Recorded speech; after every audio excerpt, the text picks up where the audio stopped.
Ele acaba de ser lançado e reúne temas de direito financeiro que, em sua maioria, ainda vão ser julgados. O livro Direito Financeiro, na jurisprudência do Supremo Tribunal Federal, tem 21 capítulos escritos por 26 especialistas no assunto. E 2 dos 3 coordenadores são os nossos convidados aqui hoje, o juiz federal Marcos Lívio Gomes e o advogado Heleno Taveira Torres. Bem-vindo, Marcos. Muito obrigado, Paulo. Bem-vindo, Heleno. Muito obrigado, Paulo. Bom, o livro, que acaba de ser lançado, aborda, em sua maioria, temas que ainda serão analisados, julgados no Supremo Tribunal Federal. Não é o comum. O normal é a gente analisar temas que já foram julgados. É o grande diferencial? Eu diria que é o grande diferencial no sentido de que o livro vai abordar questões pendentes de julgamento no Supremo Tribunal, questões que estão afetadas à repercussão geral, ou seja, são temas que vão fixar a jurisprudência da Suprema Corte dali para frente, e isso terá impacto na conjuntura econômica, social. Esse é um dos diferenciais do livro. O contexto dessa obra é muito importante de ser compreendido. Na verdade, o professor Marcos Lívio, na UERJ, tem feito um trabalho muito importante em torno desse assunto, juntamente com o Marcos Abraham, que é também o nosso colega da coordenação da obra. E nós, na Universidade de São Paulo, temos feito um trabalho muito grande, num esforço de conjunto, para recuperar essa importância do direito financeiro. E a realidade está se impondo. Nós estamos a ver nas temáticas do cotidiano, os temas como as discussões sobre o controle das contas da Presidência da República. Você imagine que ao longo de 25 anos, somente 3 contas haviam sido aprovadas pelo Tribunal de Contas da União. E agora esse clamor público pela importância do Tribunal de Contas manifestar-se a respeito e o Congresso Nacional.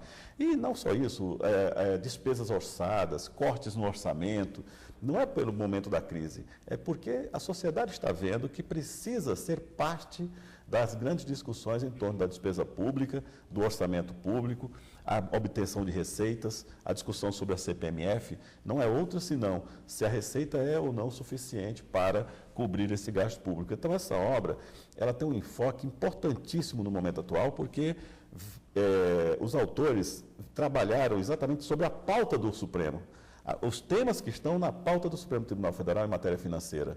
E eu diria que estamos muito felizes, porque realmente na construção da jurisprudência que o Supremo Tribunal fez até o momento, a presença do ministro Marco Aurélio é uma presença muito forte, é uma presença maiúscula, porque ele enfrentou muito desses temas. E na composição atual, é um dos poucos, dos mais antigos, que remanesce. Então, essa jurisprudência para nós é de extrema relevância e não poderíamos ter um tema melhor do que esse do direito financeiro para, na celebração aqui desses 25 anos de presença firme do ministro Marco Aurélio no Supremo Tribunal Federal, exatamente enfatizarmos esse capítulo importante da ciência jurídica. E isso significa que é uma obra acadêmica, mas com temas do nosso dia a dia? É exatamente isso, Nós buscamos todas aquelas questões relevantes que estavam na pauta do Supremo, pendente de julgamento, em repercussão geral e algumas em controle concentrado das ADIs, e buscamos pensar, além desses temas que estavam na repercussão geral, os temas que estão sendo debatidos na sociedade, como falou o professor Heleno. Hoje, a sociedade clama por transparência, que o orçamento ele não é uma peça de ficção, ele não é simplesmente uma lei formal, ele é uma lei em sentido substancial, no sentido de possibilitar e de implicar o fortalecimento dos direitos fundamentais que estão na Carta. A população, os cidadãos hoje, eles têm essa consciência de que o dinheiro ele deve ser bem empregado, à vista de tanto mau uso, má versação de dinheiro público, com tantas notícias de corrupção, de uso inadequado da verba pública, parece haver uma conscientização maior. Qual é a contribuição da academia? Me parece que a academia, o direito financeiro, ele passa a ser uma disciplina com linhas de pesquisa efetiva nas universidades, e o tema ele ganha um fortalecimento, ganha uma musculatura no sentido de ser objeto de estudo em dissertações, em teses de doutorado, enfim. Existe um movimento capitaneado aqui, em grande parte pelo professor Heleno, pelo professor Marcos Abram, lá na Universidade do Estado do Rio de Janeiro, de incentivar o estudo do tema. Eu tenho um grupo de pesquisa na graduação e um grupo de pesquisa no mestrado e doutorado que funcionam como motores de produção acadêmica e projetos na área do direito financeiro. Um desses projetos foi iniciado com esse objetivo, de prestigiar o ministro Marco Aurélio, que, a meu ver, ele é um fator de estabilização da jurisprudência do Supremo Tribunal Federal. Ele é hoje o presidente do Comitê de Regimento Interno e todas as alterações de jurisprudência, de certa forma, ele capitaneia no sentido de ter essa preocupação da segurança jurídica, da estabilidade da jurisprudência, e a obra vai nesse sentido, de que forma a jurisprudência do direito financeiro vai ser conformada, delimitada pelo Supremo Tribunal Federal, à luz aí da colaboração de juristas, professores, juízes, membros de Tribunal de Contas, servidores públicos, assessores do Supremo. A obra ela tem uma abrangência acadêmica muito grande, no sentido de pegar vários autores de diversas áreas de conhecimento, né, e também de diversas regiões do Brasil. Participam da obra pelo menos 6 universidades de porte, né? A UERJ, a USP, a Federal do Paraná, a Federal do Ceará, a Federal do Rio Grande do Sul. Nós temos autores aí de todas as universidades mais relevantes do Brasil. Agora, gostaria de saber também quando e como surgiu a ideia de publicar esse livro, né? A ideia, assim, ano passado foi o ano do Jubileu de Prata do ministro Marco Aurélio. E dentro dos eventos comemorativos, nós idealizamos, nós três, né, eu, o professor Marcos A, o professor Heleno, idealizamos uma linha de pesquisa que pudesse subsidiar uma obra a prestigiar o ministro Marco Aurélio. Essa linha de pesquisa foi instaurada na UERJ, foi desenvolvida, né, oferecida aos alunos. Nós tivemos uma adesão muito boa de autores externos à universidade também. O professor Heleno Torres também trabalha o direito financeiro como titular da disciplina na USP. A adesão superou a nossa expectativa no sentido de que antes nós tínhamos uma lacuna em relação ao tema do direito financeiro, né? Não existe uma obra com essa perspectiva de analisar casos pendentes de julgamento. E os projetos foram interligados e alinhados no sentido de prestigiar o ministro Marco Aurélio. Então foi assim que nós tivemos a ideia. E por que o direito financeiro? Por que o direito financeiro? O direito financeiro é eminentemente um direito uma parte do direito constitucional. Eu, inclusive, tenho trabalhado com o conceito de constituição financeira e já fizeram isso outros autores, como o Ricardo Lobo Torres, no Brasil, com muita propriedade. Não há dúvidas de que todos os artigos da Constituição implicam gasto público ou a obtenção de receita pública. Então, os direitos fundamentais impõem gastos públicos para a efetivação de todos os direitos ali estabelecidos. Os direitos sociais, gastos públicos, previdência social, gasto público, as competências dos órgãos da administração pública, do legislativo, do poder judiciário, são gastos públicos. Então, é claro que a Constituição, toda ela, é um grande universo de regras objetivas, mas que em cada uma delas tem uma particularidade que está relacionada diretamente à questão financeira do Estado. Ora, qual foi a nossa surpresa ao longo do tempo na vida acadêmica brasileira? Que as universidades suprimiram o direito financeiro dos currículos.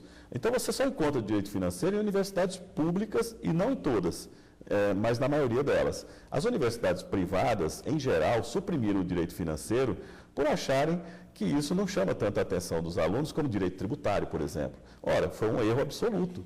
Hoje, nós estamos a ver que os concursos públicos, tudo está a demandar profissionais qualificados nesse segmento do direito financeiro, mas que não tem sido estudado com a densidade que merece. Quando, na verdade, o direito financeiro se origina exatamente com a própria formação do Estado. Então, essa é uma preocupação que hoje, por exemplo, gravita no mundo. Existe um programa na OCDE, que é o BEPS, o Base Erosion Profit Shifting, que tem exatamente a compreensão de que os países devem recuperar as suas bases tributáveis para desenvolvimento. Portanto, não é uma questão só de tributação, é também de financiamento do Estado. Ou autores recentes, como Thomas Piketty, que escreveu uma obra sobre o capital no século XXI, quando você lê, verifica que todo o seu conteúdo está calcado em uma discussão sobre o financiamento do Estado.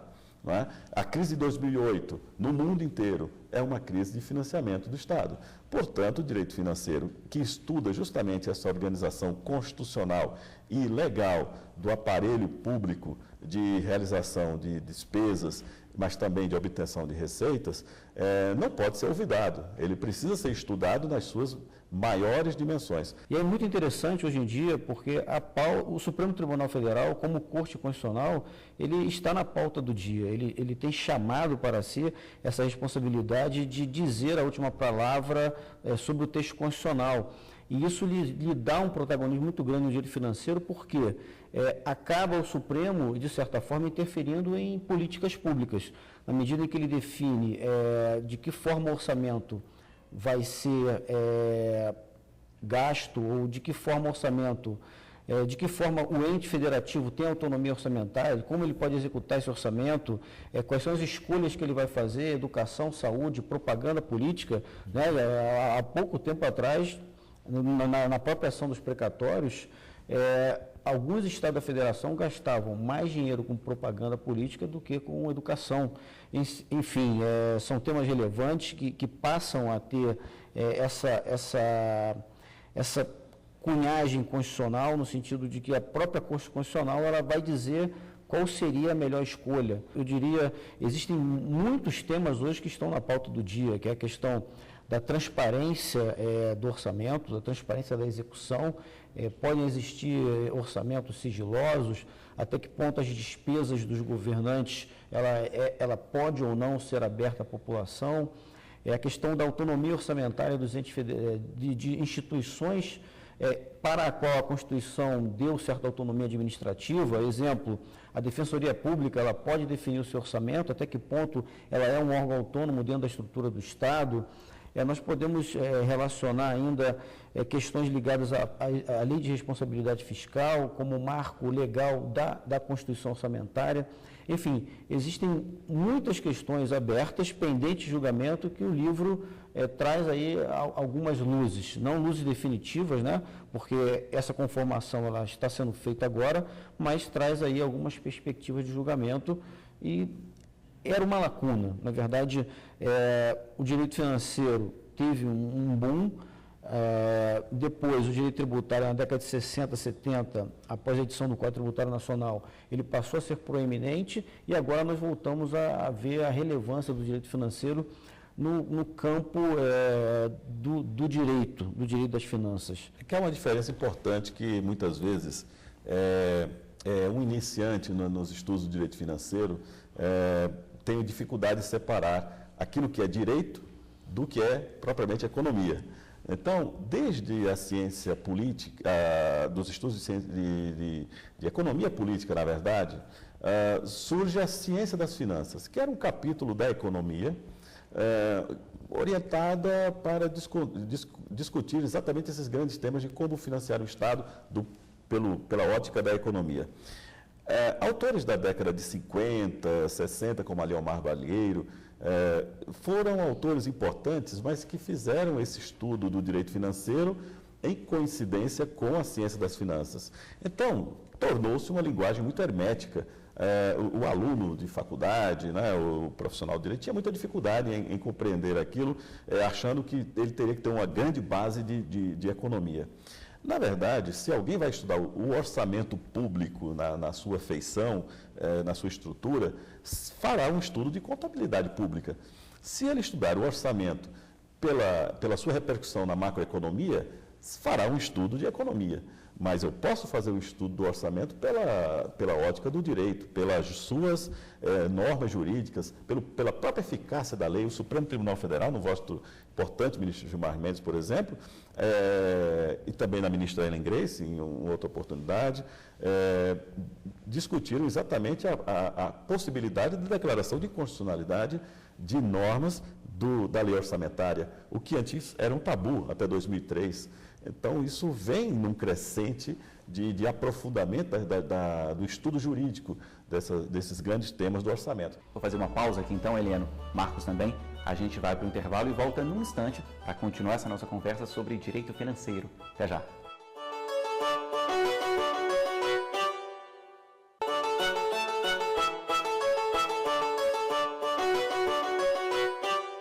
O Iluminuras já está de volta para continuar essa nossa conversa aqui com Marcos e Heleno. Bom, eu queria retomar a nossa discussão do bloco anterior, perguntando para vocês se esses temas todos que vocês tratam aqui, se eles podem ser julgados a qualquer momento no Supremo.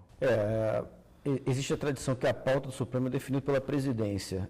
Todos esses temas são temas que estão na repercussão geral e a grande maioria deles são temas que já foram pedido pauta pelos relatores, ou seja, são temas prontos para julgamento. Em tese, são temas que podem ser chamados a qualquer momento.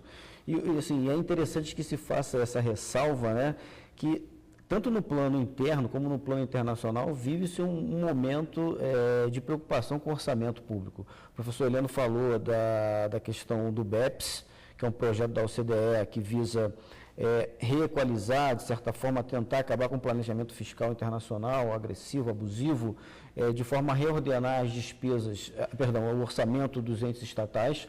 Descobriu-se em determinado momento que as multinacionais estariam utilizando subterfúgios para não pagar a carga tributária nos países onde elas são sediadas.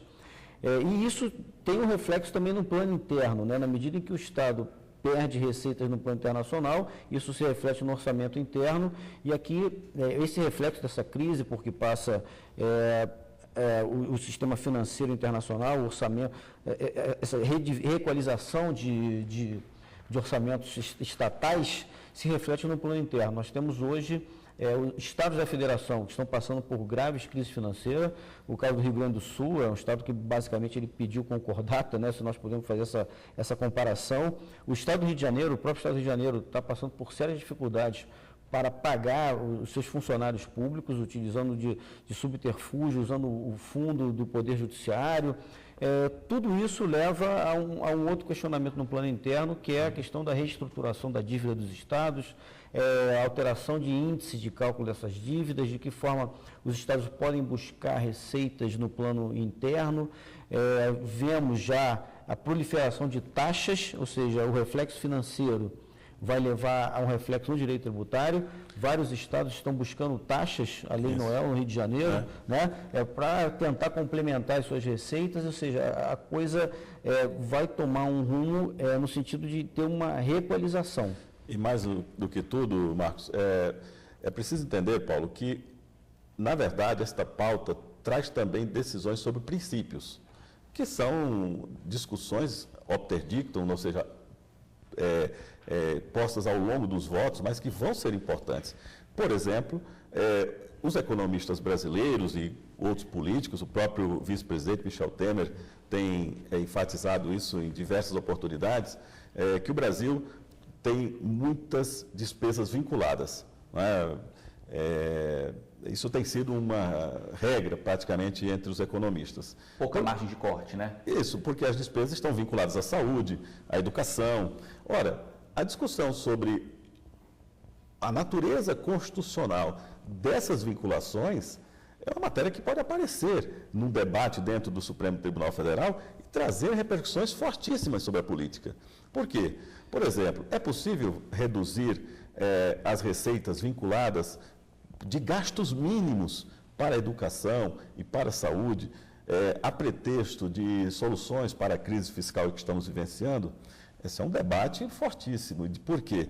Porque isso está na pauta, está sendo objeto de reflexões aí pela política. Pois bem, mas nós temos no princípio, como no âmbito dos direitos sociais, e educação, saúde são direitos sociais, o princípio da proibição de retrocesso. Pois bem, isso valeria para a matéria financeira? Porque, afinal de contas, se você reduz o financiamento, você está também impactando de imediato a concretização daqueles direitos sociais, daqueles direitos fundamentais, mormente estes, como saúde e educação.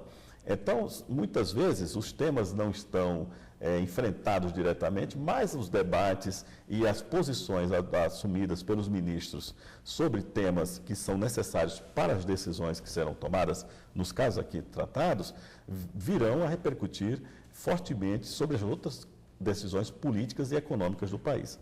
Então, eu acho que, de fato, esse livro ele tem essa virtude de abrir os olhos de todos para uma preocupação orientada pela pauta do Supremo Tribunal Federal para os grandes temas da República, como o federalismo, o Marcos bem colocou, como a questão mesma dos precatórios, que é uma situação dificílima que vivenciam não só estados e municípios e a União, mas principalmente esses entes federados, e também todos aqueles que têm direito a precatórios e ainda não viram satisfeitos os seus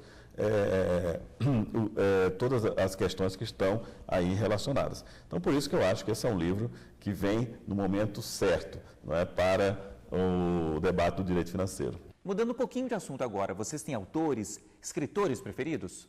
Eu gosto muito, assim, um livro que meu livro de cabeceira, que me ajuda a voltar para um lado lúdico, né?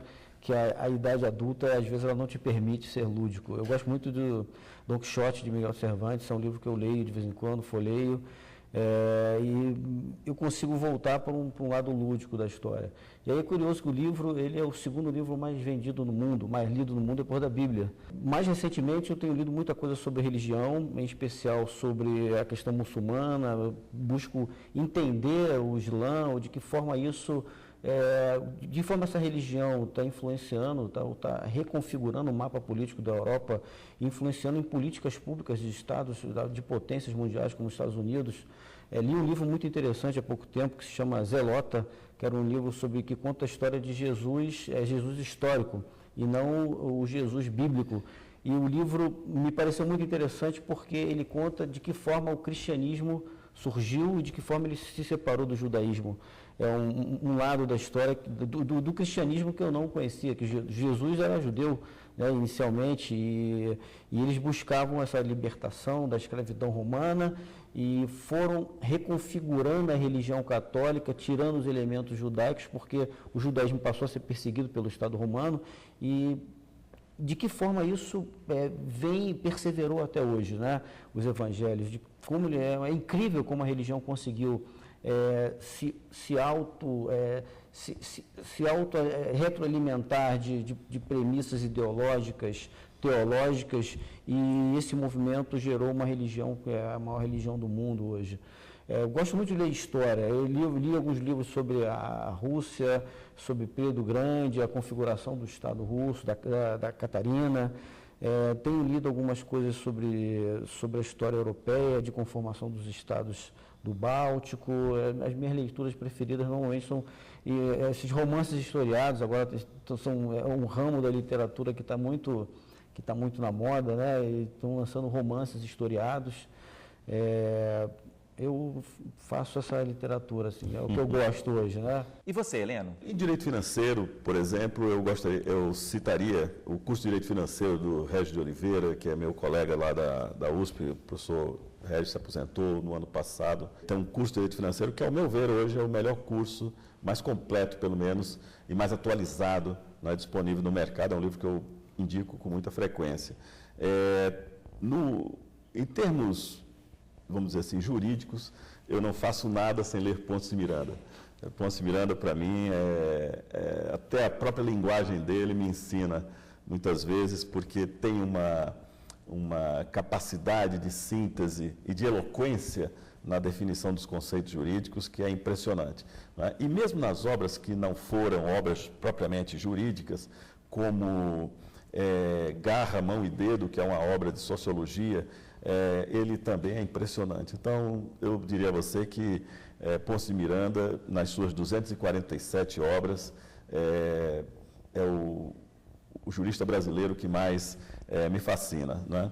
Agora, do ponto de vista também da filosofia, eu estou muito encantado com Zygmunt Bauman nos últimos tempos. Eu tenho lido várias obras dele, e especialmente uma que agora mesmo está comigo aqui, que o título que foi publicado como foi publicado no Brasil é Legisladores e Intérpretes. É uma obra sobre o papel do intelectual na sociedade. E Norberto Bobbio já tinha feito uma obra muito parecida com esta, mas esta de Bauman enfrenta desde o iluminismo até passando pela modernidade e a pós-modernidade, qual seria o papel, então, do intelectual ao longo dessas fases. E eu acho que o papel do intelectual é se envolver mesmo com a sociedade, apesar de os tempos hoje serem de muita indeterminação, de muitas dificuldades, mas o papel do intelectual, como diz Bauman, é ser intérprete, é compreender esses múltiplos sistemas e tentar fazer uma tradução e tentar fazer com que eles se comuniquem, né? E eu era um modelo que eu imaginava que seria o papel do intelectual na sociedade e que ele examina isso com uma propriedade espantosa, fantástica. E eu estou realmente fascinado. E do ponto de vista da literatura propriamente dita, eu falo a você que, de fato, assim, li muito Jorge Amado. Então, até hoje, os livros de Jorge Amado, olhando para as cenas do cotidiano, muitas vezes eu me vejo relembrando ali diversas passagens das obras dele, né? Essa é uma literatura fascinante pela simplicidade, pela forma cuidadosa com que ele examina as situações da vida das pessoas, né? Em cada obra dele. Então, eu gosto muito. Bom, é isso. Que bom conhecer o livro que vocês acabam de lançar e também os escritores que vocês mais admiram. Muito obrigado pela participação. Obrigado. Muito obrigado pelo convite, Paulo. Foi uma honra estar aqui ao seu lado, viu, Paulo? Que bom. E muito obrigado a você também que nos acompanhou aqui hoje. O Iluminuras fica por aqui, mas para rever este e outros programas, basta acessar tvjustiça.jus.br. Até a semana que vem. Tchau.